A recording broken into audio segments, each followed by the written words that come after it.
پشاور کے لوگ ہر کام تیزی کے ساتھ کر جاتے ہیں. ان کی نماز بھی 120 کی سپیڈ پر ہوتی ہے. ہر کام ان کا تیزی میں ہو جاتا ہے. جس طرح گاڑی چلتی ہے اس طرح ان کی نماز چلتی ہے. وہ نماز کو بھگاتے ہیں. ادھر سے ہیروین بھی بیچیں گے نماز بھی پڑھ رہے ہوں گے. پوری جیب میں ہوگی ساتھ نماز بھی پڑھ رہے ہوں گے. نسوار جیب سے نکال کر نیچے رکھیں گے ساتھ نماز بھی پڑھ رہے ہوں گے. اور وہ نماز ایسی ہے نہ قیام ہے نہ سجود ہے. وہ نماز ایسی ہے جس کے اندر کوئی چیز پوری نہیں ہے. وہ اٹھ کر کھڑا ہوا کہنے لگا حضرت میں پڑھوں گا. حضرت نے کہا جی تم پڑھو. اب اس نے حدیث کی عبارت پڑھنی شروع کر دی. 1 گھنٹے کے اندر 70 صفحات حدیث کے پڑھے اس نے. 70 صفحات بخاری کے. یہاں شیوخ الحدیث بیٹھے ہیں, پوچھیں ان سے, خدا کی قسم ہے 1 گھنٹے کے اندر اگر بخاری شریف کا حق ادا کیا جائے 1 گھنٹے کے اندر, بلکہ میں سمجھتا ہوں 1 دن لگا دیا جائے, ایک حدیث سمجھ میں نہیں آتی اگر حق ادا کیا جائے. 1 گھنٹے کے اندر 70 صفحات پڑھے ہیں. اور مولانا کہنے لگے بھائی آج تو بخاری پڑھنے کا مزہ آ گیا ہے. اس انداز سے بخاری پڑھی, اس انداز سے بخاری کو پڑھی. ان کو اس طرح مزہ آتا ہے کہ حدیث اوپر سے گزر جائے. ان کو اسی طریقے سے مزہ آتا ہے حدیث کو نہ سمجھیں. میں نے کہا حضرت ہم نے تو ایسی پڑھی ہے. کہنے لگے بھائی حدیث کے اس کے اندر تو رفع دین کی حدیث موجود ہے. میں نے کہا حضرت رفع دین کی حدیث موجود ہے؟ کہا ہاں ہے. اور خدا کی قسم ہے میں نے بخاری پڑھی تھی, مجھے پتا نہیں تھا کہ رفع دین کی حدیث موجود بھی ہے یا کہ نہیں. ہمیں نہیں پتا تھا, صحیح طرح پڑھی نہیں تھی. اب وہ مسلک وہی ہے, حدیث پڑھاتے ہیں, حدیث پڑھاتے ہوئے یہ کہیں گے یہ امام شافعی کی حدیث ہے, یہ مالک کی حدیث ہے, یہ احمد بن حنبل کی حدیث ہے, یہ فلاں کی حدیث ہے, یہ فلاں کی حدیث ہے. ہم کہتے ہیں اللہ کے رسول کی حدیث کون سی, وہ ہمیں سمجھاؤ. بدایت المجتہد ایک کتاب ہے فقہ کی. اس کتاب کے اندر ائمہ کے اقوال درج ہیں. ایک ایک مسئلے کے اندر 20 اقوال موجود ہیں. ہمارے ساتھ ایک شافعی طالب علم پڑھتا تھا, استاد پڑھا رہے ہیں بدایت المجتہد, فلاں امام یہ کہتے ہیں, فلاں یہ کہتے ہیں, فلاں یہ کہتے ہیں, فلاں امام یہ کہتے ہیں. ایک مرتبہ وہ تنگ آ کر کھڑا ہو گیا.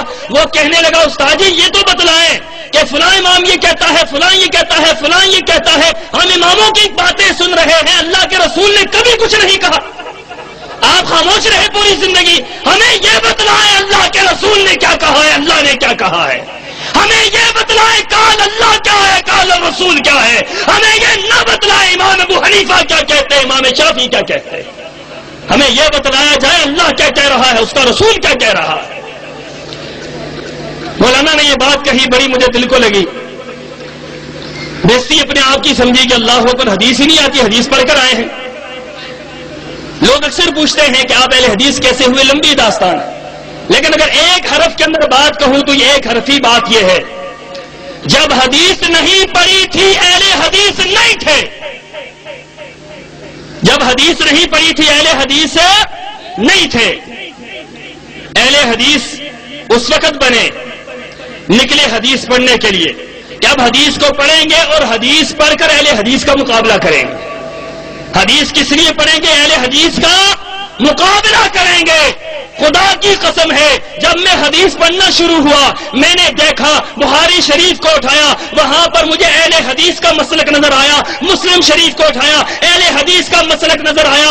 ابو داؤد نسائی ترمذی کو اٹھایا, اہل حدیث کا مسلک نظر آیا. صحاح ستہ دوسرے درجے, تیسرے درجے, چوتھے درجے کی کتابوں کو اٹھایا, وہاں پر مسلک اہل حدیث نظر آیا. جو میں حدیث کی کتابوں کو پڑھتا رہا مسلک اہل حدیث کھلتا رہا. اگر ایک بات کے اندر میں اپنی داستان بیان کروں تو یہ بات میں کہہ سکتا ہوں, جب میں نے حدیث نہیں پڑھی تھی میں اہل حدیث نہیں تھا.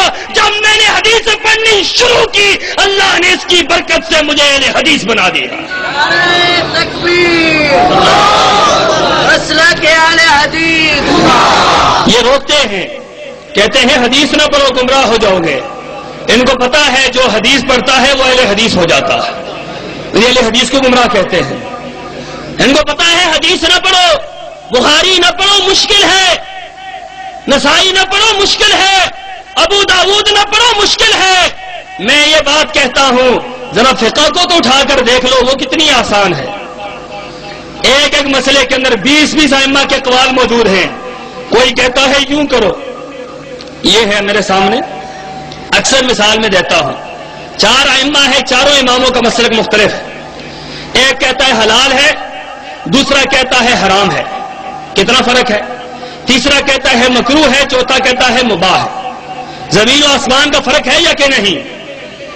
اب ان سے پوچھو کہ ان میں سے حق کون پر ہے، کہتے ہیں چاروں حق پر ہے، چاروں ہی ٹھیک ہے۔ میں بڑا حیران ہوتا ہوں اس بات سے، جو یہ بات کہہ دیتے ہیں چاروں ٹھیک ہیں، حالانکہ چاروں کو یہ مانتے نہیں، مانتے ایک کو مانتے ہیں۔ اب اس کی مثال ایسے سمجھے، میرے سامنے اسپیکر ہے، میں کہوں یہ اسپیکر ہے، مولانا صاحب کہیں نہیں اسپیکر نہیں یہ پنکھا ہے، کوئی تیسرا بندہ کہے یہ پنکھا نہیں تو جگ ہے، چوتھا کہے یہ جگ نہیں یہ تو سائیکل ہے۔ اب فیصلہ کروائیں مولانا کرم شاکر صاحب سے، آپ بتلائیں گے کون ٹھیک ہے؟ یہ کہیں چاروں ہی ٹھیک ہیں، آپ کہیں گے مولوی صاحب کو کچھ معاملہ خراب ہے۔ سوچنے کی بات یہ ہے چار امام کس طرح ٹھیک ہو سکتے ہیں؟ زمین و آسمان کا فرق ہے۔ صرف ایک نماز کو اٹھا کر دیکھو، تکبیر تحریمہ سے نماز شروع ہوتی ہے اور سلام پر نماز ختم ہوتی ہے۔ نماز کو اٹھا کر دیکھو، ایک نماز کے مسئلے پر 700 جگہ پر اختلاف نظر آتا ہے، 700 جگہ پر ایک ایک حرف پر اختلاف موجود ہے۔ اماں کا طہارت میں اختلاف، وضو میں اختلاف، نیت میں اختلاف، سنت میں اختلاف، فرائض میں اختلاف، واجبات میں اختلاف، سورہ فاتحہ میں اختلاف، آمین میں اختلاف، رفع یدین میں اختلاف، تبرک میں اختلاف، بیٹھنے میں اختلاف، کھڑے ہونے میں اختلاف، سارے کے سارے مختلف ہیں، لیکن جب پوچھا جائے کیا ہے کہتے سارے حق پر ہیں۔ میں حیران ہوا، میں نکل کھڑا ہوا تحقیق کے لیے کہ تحقیق کرنی چاہیے کون حق پر ہے کون نہیں ہے۔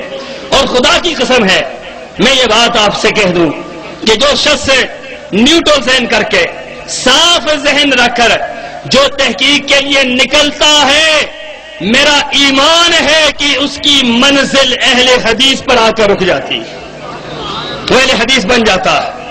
اب میں کیا دیوبندی علماء کے پاس، اپنے خاندان کے بڑے بڑے علماء ہیں ان کے پاس گیا، دیوبندی علماء کے پاس جاتا، ادھر سے اہل حدیث علماء کے پاس آتا، ان کے دلائل لیتا، ادھر آتا، ان کے دلائل لیتا، ادھر جاتا۔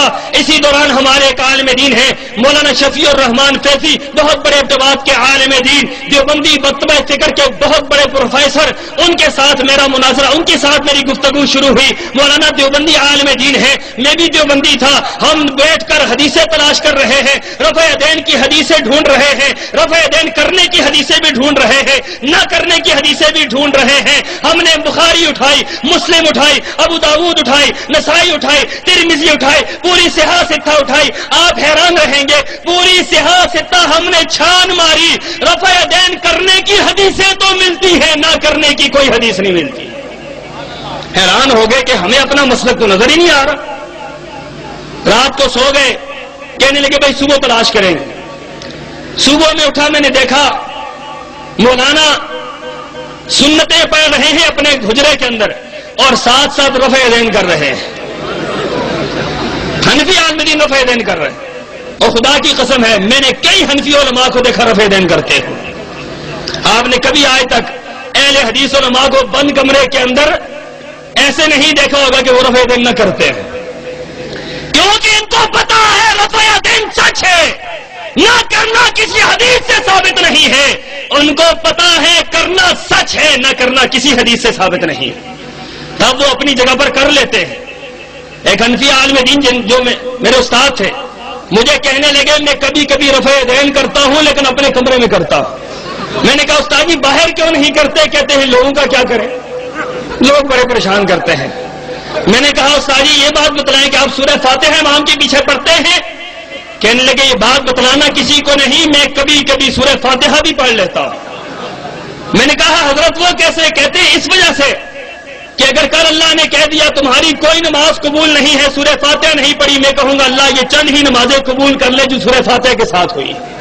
خدا کی قسم ان کو بھی یقین ہے اس بات کا، یقین ہے ان کو اس بات کا کہ کائنات کے اندر سب سے سچا مسلک اہل حدیث کا مسلک ہے، ان کو یقین ہے اس بات پر۔ اور میں نے دیکھا